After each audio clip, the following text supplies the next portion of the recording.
कैसा दुर्योग है। अहमदाबाद एयरपोर्ट के पास मेघाणी नगर इलाके में एयर इंडिया के विमान हादसे में गुजरात के पूर्व मुख्यमंत्री विजय भाई रूपाणी का दुखद निधन हुआ। आपकी जानकारी के लिए बता दूं कि विजय भाई ने अपने तमाम वाहनों में 1206 नंबर लिए थे। यहाँ तक कि उनके मोबाइल नंबर के लास्ट में 1206 आते थे। उनके अपनी लाइफस्टाइल में भी पहला वाहन जो खरीदा था उसका नंबर भी 1206 था। उन्होंने अपनी लाइफस्टाइल में व्यापारिक बहुत सी तरक्की की थी और उनका जन्म म्यांमार में हुआ था। फिर अपने शहर राजकोट में आकर उन्होंने सिटी काउंसिलर से लेकर गुजरात के मुख्यमंत्री तक का सफर हासिल किया था। उनके बाद ये एक ऐसा दुर्योग सामने आया है कि उनका जो विमान क्रैश में मृत्यु हुई उनका तारीख भी 1206 थी और वो जो सीट पे बैठे थे उनका नंबर भी 12 था। ये 1206 में विजय भाई रूपाणी का बहुत ही लगाव था। उनके साथ ही विजय भाई का दुखद निधन हो गया। भावेश विसरिया, राजकोट। देखिए, फिलहाल तो सारे जो लोग मैं देख पा रहा हूँ वो कोई भी किसी भी व्यवस्था में रुकने की स्थिति में नहीं है। वो परेशान है, वो अपने रिश्तेदार को ढूंढने में लगा हुआ है। वो पोस्टमार्टम रूम से लेकर अस्पताल के चप्पे चप्पे पर जो है वो घूम रहा है कि कहीं से कोई उसे कोई जानकारी दे दे। और हर कोई मुझे यहाँ पर परेशान दिखाई दे रहा है। पोस्टमार्टम रूम की मैं बात कर रहा था, यहाँ पर सैंपल DNA सैंपल इकट्ठा करने का काम चल रहा है। दूसरी तरफ मैं आपको दिखाता हूँ, ये सामने जो इमारत आप देख रहे हैं ये BJ हॉस्पिटल का इमारत है और इस इमारत में जो परिजन है, जो रिश्तेदार हैं, वो अपना DNA सैंपल दे रहे हैं। तो ये लंबी प्रक्रिया होगी, करीब 2 से 3 दिन तक ये DNA सैंपल्स लिए जाएंगे। उसके बाद DNA सैंपल्स को फॉरेंसिक में भेजा जाएगा। उसके बाद फॉरेंसिक के रिपोर्ट्स को आने में कितना समय लगता है वो देखना होगा। उसके बाद ये शवों को जो है वो रिश्तेदारों के हवाले किया जाएगा। और जो मैं लोगों से बात कर रहा हूँ वो बेहद ही सुनकर हैरान कर देंगी आपको कि जहाँ पर ये प्लेन क्रैश हुआ वहाँ 2 फ्लोर पूरा गायब हो गया। वहाँ जो रेजिडेंट डॉक्टर्स जो वहाँ पर लंच कर रहे थे, क्योंकि लंच का टाइम चल रहा था, वहाँ उनके खाने बिखरे हुए हैं। वहाँ उनके प्लेट्स वैसे ही आधे खाने खाए हुए प्लेट जो है वो दिखाई देते हैं। इसके अलावा जितने भी शव बरामद किए गए हैं एक भी शव पूरा बरामद नहीं हुआ है। ये देखिए, ये परिवार के लोग, ये देखिए एक दूसरे को पकड़कर ये रो रहे हैं। ये इनके परिजन नहीं मिल रहे हैं। जो लोग खुशियां मनाने जा रहे थे, जो बिजनेस टूर पर जा रहे थे, जो परिवार के साथ बच्चों के साथ घूमने जा रहे थे, ऐसे लोग जो हैं वो अब कभी नहीं लौटेंगे। और ये देखिए, जिन लोगों को बहुत ही खुश होकर इस यात्रा के लिए लोगों ने अलविदा कहा था, उन्हें विदा किया था, अब वो कभी लौट कर नहीं आएंगे। इस बात को परिवार जो है वो सहन नहीं कर पा रहा है। फॉरेन नागरिक हमें दिखाई दे रहे हैं, क्योंकि जो विमान हादसा हुआ है उसमें बहुत सारे लोग जो हैं वो फॉरेनर थे। भोपाल में चल रहे लव जिहाद और रेप केस के मामले में भोपाल पुलिस ने कोर्ट में चालान पेश कर दिया है। एक चार्जशीट पेश करके 2 आरोपियों के खिलाफ में आरोप लगाए गए हैं कि उन्होंने लव जिहाद और रेप के मामलों को किस तरह से अंजाम दिया था। इसमें मुख्य आरोपी फरहान खान के साथ साहिल को भी शामिल किया गया है, जिनके ऊपर अलग अलग तरह के आरोप हैं। फरहान खान अपने कॉलेज की लड़कियों को फंसाकर उन्हें ब्लैकमेल किया करता था और इसके बाद उनको उनका देह व्यापार में उनका इस्तेमाल भी किया करता था। इसके अलावा जो दूसरा आरोपी है साहिल, इसने डांस क्लास के नाम पे लड़कियों को फंसाया था और कई लड़कियां खुलकर साहिल खान के विरोध में सामने आई थी और मामला पुलिस में दर्ज कराया था। इस मामले में कोर्ट में अब चार्जशीट पेश कर दी गई है और पुलिस को इस बात की उम्मीद है कि इस चार्जशीट के बाद में आरोपियों को कड़ी से कड़ी सजा मिल सकेगी। ये पूरा मामला भोपाल की फास्ट ट्रैक कोर्ट में चल रहा है। वीडियो जर्नलिस्ट प्रदीप बैस के साथ संदीप हमरकर, न्यूज़ स्टेट, उत्तर प्रदेश, उत्तराखंड। आबादी क्षेत्रों को छोड़ दें तो मानसून सीजन में सबसे ज़्यादा नुकसान सड़कों का होता है और जब सड़क धंसती है या ध्वस्त होती है या बह कर निकल जाती है तो उसके बाद आवागमन पूरी तरह से ठप हो जाता है। तो सड़कों के लिए PWD ने इस बार एक नया पोर्टल लॉन्च किया है, एक नया पोर्टल तैयार किया है जिस पर पूरे प्रदेश की छोटी से छोटी और बड़ी से बड़ी सड़क का अपडेट होगा। यानी वो सड़क किस विभाग की है। कुछ सड़कें PMGSY बनाता है, कुछ सड़कें PWD बनाता है, कुछ सड़कें NH और BRO बनाते हैं। तो सभी की जिम्मेदारी होगी। उस पोर्टल का एक्सेस सभी को दे दिया गया है और उनको कहा गया है कि आप अपनी हर सड़क की अपडेट स्थिति इस पोर्टल पर अपडेट करेंगे और क्या अद्यतन स्थिति होगी उसको अपडेट करेंगे, अन्यथा फिर डिजास्टर मैनेजमेंट के कानून के तहत कार्रवाई होगी। इस पूरे पोर्टल को तैयार करके शुरू कर दिया गया है और छोटी से छोटी सड़क का जो ब्यौरा है उसकी स्थिति क्या है, क्या सड़क चल रही है, नहीं चल रही है तो किस वजह से नहीं चल रही है, और ये सड़क किसकी है, ओनरशिप किसकी है, PMGSY, PWD, NH, VRO किसी की भी है, तो उसको फिर अपनी ओनरशिप लेनी होगी। क्योंकि अभी तक स्थिति ये थी कि कोई भी सड़क PWD के हिस्से में आ जाती थी, यानी सड़क टूटने का मतलब था PWD की सड़क है, लेकिन जबकि 4 महकमे अलग अलग सड़कें यहाँ पर निर्माण करते हैं। और दूसरा, मानसून सीजन में PWD ने जितने भी हेलीपैड हैं उन सबको एक तरह से उनकी एक रैकी कराई जा रही है, उनको तैयार किया जा रहा है ताकि अगर मानसून सीजन में आपदा जैसी स्थिति आती है तो हेलीपैड का इस्तेमाल किस तरह से करना है। वहाँ पर कोई कीचड़ तो नहीं है, पानी भराव तो नहीं, जल भराव तो नहीं है, जो हेलीपैड से निकलने वाले रास्ते हैं वो क्लियर तो हैं, वो टूटे हुए तो नहीं है। इस तरह की सारी स्थिति, सारी सिचुएशन जो है एकदम अपडेट की जा रही है, एक रैकी हो रही है और ये हेलीपैड भी मानसून सीजन में PWD अपने प्रयोग में लाएगा। अपने सहयोग कैमरामैन सोनी कुमार के साथ न्यूज स्टेट के लिए देहरादून से अजीत सिंह राठी। आजमगढ़ जिले के मुबारकपुर थाना क्षेत्र के छोटा का पूरा गांव में 40 हिंदू परिवारों ने खुद को असुरक्षित बताया। उन्होंने पलायन करने की चेतावनी देते हुए अपने घरों के दरवाजों पर बाकायदे पोस्टर चस्पा किया है कि घर बिकाऊ है। इस पूरे प्रकरण को लेकर के आजमगढ़ जिले में हड़कंप मचा हुआ है, जहां एक तरफ लोग प्रदेश में कानून व्यवस्था पर सवाल उठा रहे हैं, वहीं दूसरी तरफ आजमगढ़ पुलिस अब लगातार मामले को लेकर के एक के बाद एक कार्रवाई शुरू करती हुई नजर आ रही है।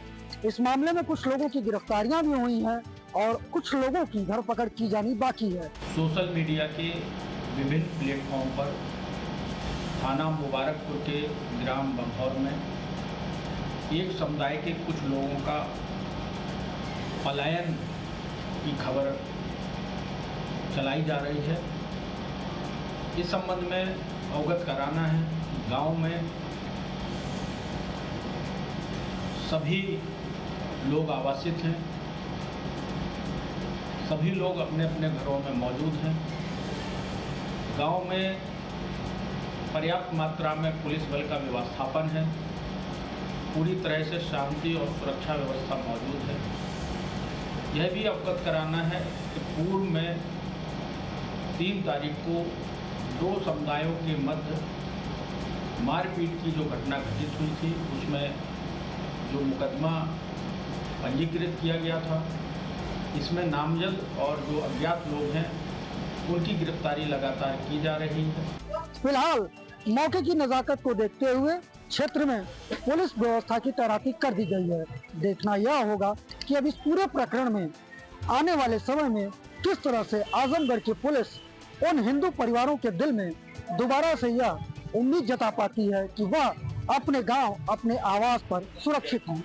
आजमगढ़ से रामसकल यादव के साथ रवि प्रकाश सिंह। हल्द्वानी से चौंकाने वाली खबर यह है कि एक युवती फरीन ने सागर अग्रवाल का नाम चेंज कर सैम अली बना दिया। इसके बाद सागर अग्रवाल की बहन ज्योति अग्रवाल ने पुलिस से दरख्वास्त की है कि वह इस पूरे मामले की जांच करे और दोषी को सजा दे। इसके साथ ही हल्द्वानी के हिंदूवादी संगठनों ने भी इस पर आक्रोश व्यक्त किया है। दरअसल यह मामला हल्द्वानी के भोलानाथ गार्डन क्षेत्र का है, जहां ज्योति अग्रवाल के भाई सागर अग्रवाल का नाम चेंज कर फरहीन ने उससे शादी की। शादी के बाद उसका धर्म परिवर्तन कर दिया। आरोप है कि वह धर्म परिवर्तन करने के बाद उसको अपने साथ रखती है और जो ज्योति अग्रवाल है उसने साफ तौर पर आरोप लगाया है कि उसका धर्म परिवर्तन करने के बाद वह उस पर पूरी तरीके से हक जता रही है। नाम सागर अग्रवाल है 2021 में, ठीक है सर। इसका नाम था सागर अग्रवाल था 2021 में। इसने सर शादी करी कोर्ट मैरिज फरीन खान से। तो इसने शादी के लिए सारे फर्जी डॉक्यूमेंट्स अपने तैयार करे थे। हमने इसे बहुत ही रोकने की कोशिश करी, पर इसने ये बोला कि ठीक है मैं शादी उससे नहीं करूँगा, पर इसने फिर भी उससे फर्जी डॉक्यूमेंट्स बना के शादी कर ली। हमें जब ये कोर्ट मैरिज के बारे में सब कुछ पता चला, वो तो हमने ये एसडीएम साहब को कंप्लेंट करी कि शिकायत दी कि ये फर्जी डॉक्यूमेंट्स तैयार कैसे हो गए और फर्जी डॉक्यूमेंट्स के आधार पे शादी कैसे हो गई। हल्द्वानी से भूपेंद्र आवाज, न्यूज स्टेट। कानपुर में अस्पतालों की मनमानी वसूली, गलत तरीके से इलाज से मौत और अप्रशिक्षित डॉक्टरों से इलाज के मामले लगातार सामने आ रहे हैं, जिनके चलते अक्सर कानून व्यवस्था बिगड़ने की नौबत आ जाती है। ऐसे में कमिश्नरेट पुलिस ने अब तमाम अस्पतालों पर शिकंजा कसने की योजना बनाई है, जिसके तहत डीसीपी अपने क्षेत्र में स्थित अस्पताल संचालकों से बैठक करेंगे, उन्हें हिदायत देंगे कि उनके अस्पताल में कोई भी अप्रशिक्षित डॉक्टर किसी का इलाज ना करे। साथ ही साथ उनके सर्टिफिकेट जांचे जाएंगे। ये सुनिश्चित किया जाएगा कि अस्पताल नियम और कानून से चले। जैसा कि माननीय उच्च न्यायालय का आदेश है, मेरे द्वारा स्थानीय डीसीपी को ये निर्देश दे दिए गए कि एक बार वो सभी संचालन करने वाले नर्सिंग होम जो चलाते हैं, हॉस्पिटल चलाते हैं आपके क्षेत्र में, उनसे बुला करके एक मीटिंग कर लें और उनको सख्त हिदायत कर दें कि अगर कोई अनक्वालिफाइड आदमी या लोअर क्वालिफाइड आदमी सर्जरी ऐसी चीज़ करता है तो उसके विरुद्ध सीवियरेस्ट एक्शन किया जाएगा और ड्यू प्रोसेस में किया जाएगा। तो अगर ऐसा कुछ हो रहा तो तत्काल उस पर अंकुश लगाएं। अगर नियम और कानूनों का उल्लंघन होगा तो अब स्वास्थ्य विभाग के साथ साथ पुलिस भी अस्पतालों पर कार्रवाई करेगी। Video journalist Asif Shah, Shyam Tiwari, news state Kanpur. आपको बताते चले कि नगर निगम अब बकायादारों पर कहीं ना कहीं सख्त होता हुआ नजर आ रहा है, क्योंकि नगर निगम का करोड़ों रुपए जो बकाया है हाउस टैक्स का, वो अभी भी कहीं ना कहीं कॉमर्शियल जो बिल्डिंगें हैं उन पर बकाया चल रहा है, और जिसको लेकर अब नगर निगम सख्त होता हुआ नजर आ रहा है, क्योंकि उप नगर आयुक्त की तरफ से साफ तौर पर कहा गया है कि कुछ ऐसे बकायेदार हैं कि जिन पर करोड़ों रुपया बकाया है, उनको नोटिस भेजा गया है। यदि 15 दिन के अंदर वो उस नोटिस का जवाब नहीं देते हैं और अपना कर जमा नहीं करते हैं तो उन पर कड़ी कार्रवाई अब नगर निगम करता हुआ नजर आएगा। क्योंकि देखा जाए तो पिछले वर्ष यदि बात करें तो 60 करोड़ के लगभग जो हाउस टैक्स है वो कहीं ना कहीं नगर निगम ने वसूला था, और इस बार भी 100 करोड़ का जो हाउस टैक्स है वो वसूलने का लक्ष्य रखा गया है, जिसको लेकर नगर निगम कहीं ना कहीं अपनी पूरी तैयारियों में जुटा हुआ है और लगातार गली मोहल्लों में भी कैंप लगाकर हाउस टैक्स वसूलने का काम कर रहा है। इसके साथ ही अब जो बकायेदार हैं, बड़े बकायेदार हैं, उन पर कहीं ना कहीं कड़ी कार्रवाई करने के निर्देश उप नगर आयुक्त की तरफ से दिए गए हैं। जो विगत वर्ष का आंकड़ा है 60 करोड़ के लगभग वसूल किया गया है। वर्तमान में 100 करोड़ का लक्ष्य नगर निगम की ओर से रखा गया है, और जैसा कि फील्ड सर्वे के माध्यम से जानकारी में आया है कि बहुत सारे लोगों के द्वारा जो कॉमर्शियल प्रॉपर्टीज़ है उसमें टैक्स नहीं दिया जा रहा है। ऐसे 100 से अधिक प्रॉपर्टियों का चिन्हीकरण करते हुए उन व्यक्तियों को नोटिस इशू किया गया है, और आगे भी बहुत सारे लोगों को नोटिस दिया जाएगा। नोटिस के उपरांत इसमें जो वारंट जारी करना, कुर्की कार्रवाई जो विधिक प्रावधान है उसके अंदर भी कार्रवाई की जाएगी, और जो कॉमर्शियल प्रॉपर्टीज़ है उसमें 100% टैक्स वसूलने की कार्रवाई की जाएगी। तो कहा जा सकता है कि जो जितने भी बकायेदार हैं वो जल्द से जल्द अपना बकाया जमा कर दें, वरना उन पर कड़ी से कड़ी कार्रवाई नगर निगम करता हुआ नजर आएगा। मध्य प्रदेश के नरसिंहपुर जिले के गाडरवारा में एक मैरिज गार्डन में कार्यक्रम की तैयारियों के दौरान बड़ा हादसा हो गया। करंट लगने से 3 मजदूरों की मौत हो गई, 4 मजदूर घायल बताए गए हैं। एक बड़ी लापरवाही सामने आई है, क्योंकि जिस तरीके से मजदूर काम कर रहे थे उसमें सुरक्षा के कहीं कोई इंतजाम नजर नहीं आए, और जिस झूले से तैयारियां कर रहे थे उसके बारे में ये बताया गया है कि वो हाई टेंशन की लाइन से टकरा गई।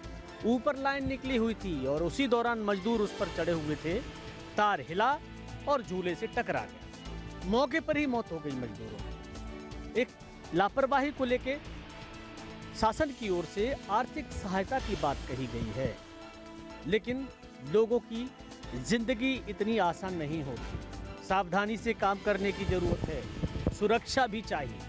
हालांकि मंत्री उदय प्रताप सिंह ने इस पूरी घटना की जांच की बात कही है, और जो गंभीर रूप से घायल हैं उनका अस्पताल में इलाज कराया जा रहा है। मैरिज गार्डन संचालक ने जिस तरीके से मजदूरों को काम पर लगाया था उसका जवाब उसी को देना होगा, क्योंकि 3 मजदूरों की मौत हो गई है और कुछ लोग गंभीर रूप से घायल हैं जिनका इलाज अस्पताल में चल रहा है। सोचिए, इस तरीके से घटनाएं होंगी तो फिर मजदूर काम कैसे करेंगे? एहतियात के तौर पे सावधानी बरतने की जरूरत है। Vinod Sharma, news state, Uttar Pradesh, Uttarakhand. हाथरस में आवारा कुत्ते और बंदरों का आतंक थमने का नाम नहीं ले रहा है। वहीं जनपद में लगभग दर्जनों की संख्या में बंदरों के आतंक से लोग घायल होते हैं और अस्पताल में आते हैं।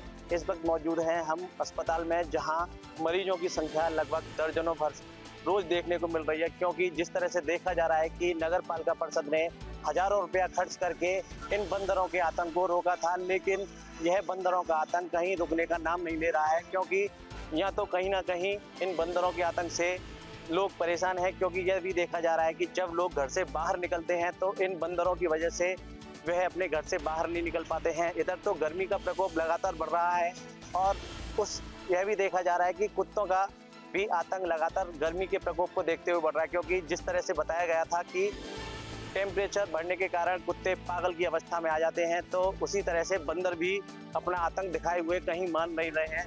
अब देखना यह होगा कि कहीं ना कहीं हाथरस में बंदरों को आतंक को रोका जाएगा या इसी तरह से चलता रहेगा। यह आतंक और आवारा कुत्तों को कहीं ना कहीं किसी प्रकार से रोका जाएगा, क्योंकि अगर इनको रोका नहीं गया तो यह आतंक लगातार बढ़ता रहेगा और हजारों की संख्या में यह बंदर यहाँ मौजूद हैं। क्योंकि यह भी देखा जा रहा था कि बंदरों को पकड़ने के लिए कोई ना कोई किसी न किसी प्रकार से लोग प्रयास भी कर रहे हैं, लेकिन यह बंदर लगातार बढ़ रहे हैं और आवारा कुत्ते अपना असर दिखाए हुए मान नहीं रहे हैं।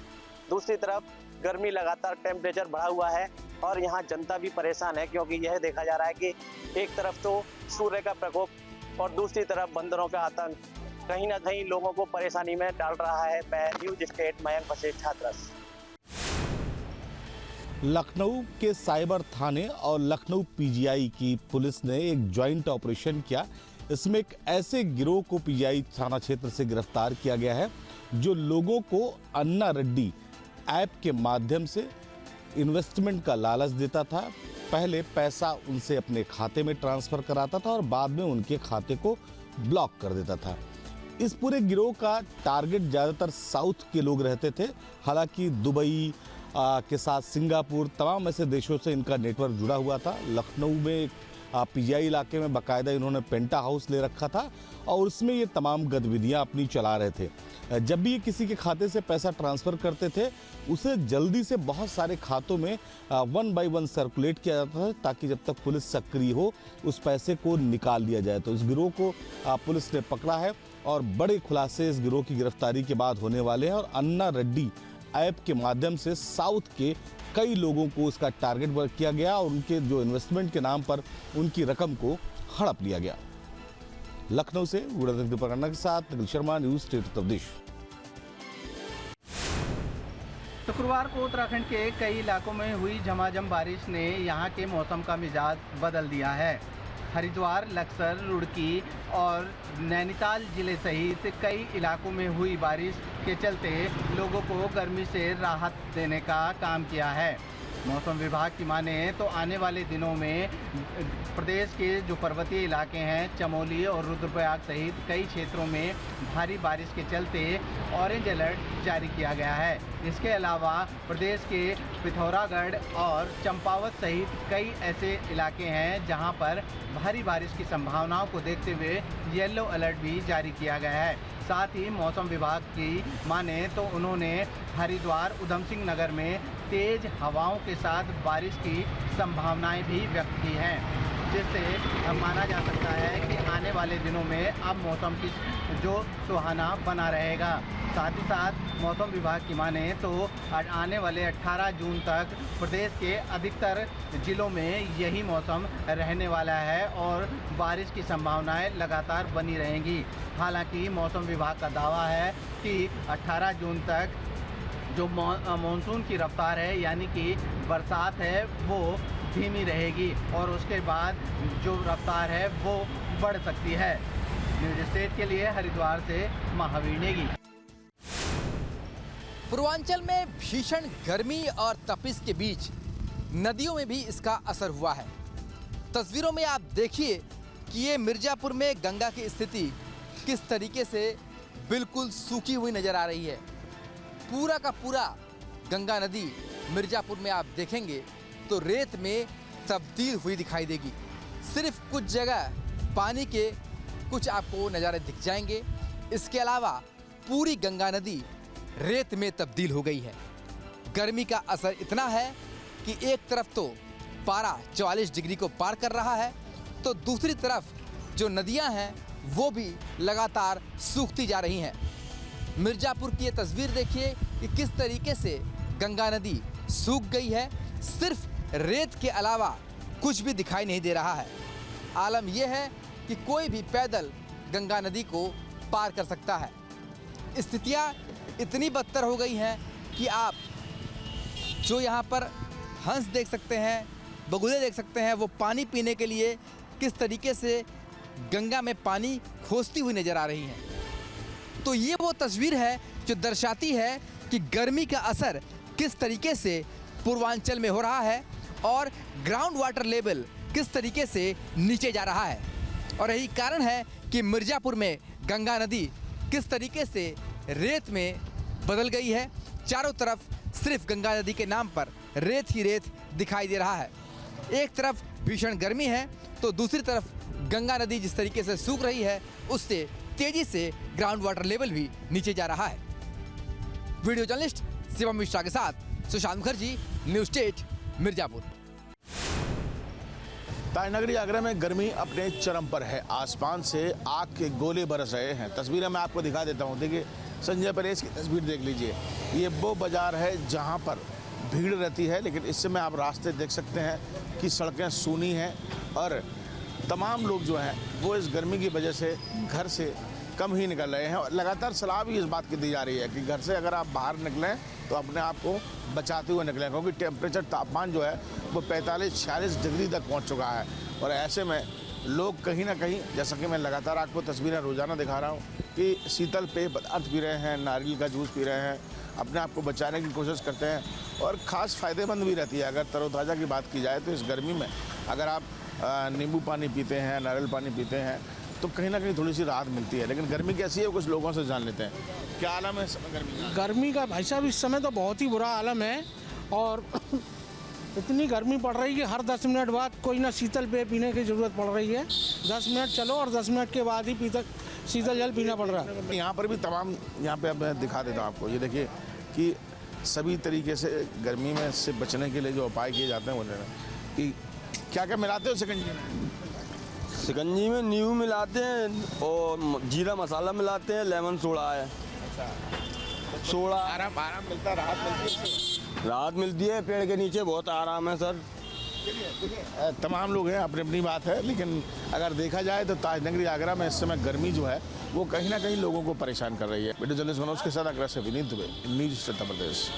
जहाँ भक्ति है हर शब्द में, कथाओं में छुपे हैं दिव्य रहस्य और ज्योतिष देता है जीवन को दिशा। धर्म से जुड़ी हर बातों को जानने के लिए हमारे चैनल स्तुति को सब्सक्राइब करें।